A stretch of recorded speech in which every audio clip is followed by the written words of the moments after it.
Ada seseorang yang bernama Thabit. Tidak ada orang yang, atau mungkin sedikit orang yang mengenal siapa itu Thabit. Kali ini Anda akan dengar di khutbah Jumat ini siapa orang ini. Thabit rahimahullah seorang yang sederhana di kota Kufa di Irak dan tidak terlalu dikenal pada saat itu. Tapi dia termasuk orang yang bertakwa kepada Allah Subhanahu wa taala, orangnya miskin. Dia jalan di salah satu jalan di Kufa, dia lewati satu kebun apel. Kemudian ada apel yang jatuh dari kebun itu karena matang, jatuh di depan dia. Dia berpikir bahwasanya kebun apel ini, ya apel ini jatuh di jalan, mungkin sudah halal buat saya. Dia ambil sama dia makan. Sementara dia mengunyah dan sudah habis setengah apel itu, tiba-tiba dia berpikir, halalkah untuk saya ini? Bagaimana bisa saya tiba-tiba mengambil yang walaupun jatuh di jalan tanpa izin pemiliknya?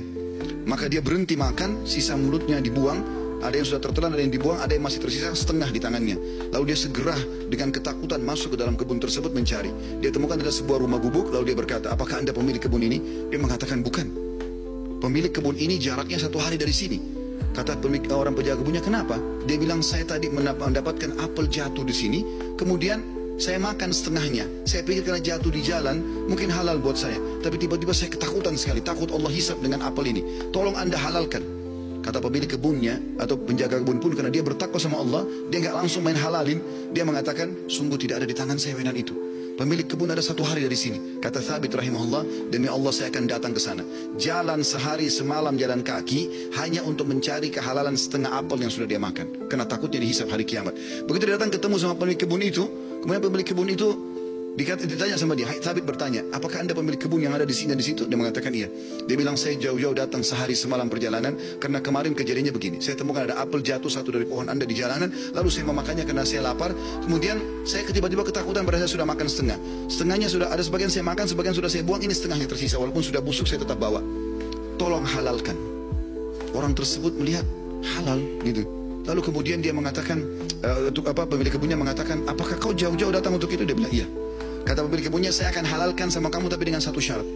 Kata Thabit, apa syaratnya? Kau harus nikahi anak saya. Kata pemilik kebun itu, kau harus nikahi anak perempuan saya. Tapi kau perlu tahu sebelum kau nikahi, anak saya itu tuli, gak bisa mendengar, bisu gak bisa ngomong, buta gak bisa melihat, dan lumpuh gak bisa bergerak. Kata Thabit rahimahullah, dalam kisah ini saya pun berpikir pada saat itu, kalau memang untuk menghalalkan setengah apel yang saya makan dan saya lepas hisab hari kiamat dengan cara menikahi wanita yang buta, tuli, ya, bisu, juga lumpuh ini, maka saya akan melakukannya. Maka kata Thabit rahimahullah, orang itu tidak tunggu waktu, dia langsung panggil 2 orang saksi, dia minta, ya, dia mengatakan, saya nikahkan kau sama anak perempuan saya Fulana binti Fulana, lalu menikahlah dia. Kata Thabit, lalu saya disuruh masuk ke ruangan untuk bertemu dengan istri saya.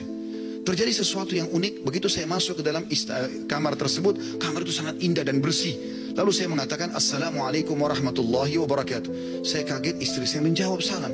Bukankah tadi dikatakan dia bisu? Kemudian saya mendekati dia, kemudian saya mengulurkan tangan saya, dia mengulurkan tangannya untuk menjamah tangan saya. Bukankah tadi ayahnya mengatakan dia adalah orang yang lumpuh? Kemudian pada saat saya salam, dia menjawab, berarti dia mendengarnya, berarti dia bukan tuli. Lalu saya mengatakan, tadi waktu saya ditawarkan nikah sama ayahmu, dikatakan kau itu buta, kau itu tuli, kau itu bisu, kau itu lumpuh. Tapi kau bisa jawab dan dengar salam saya. Kau jamah tangan saya.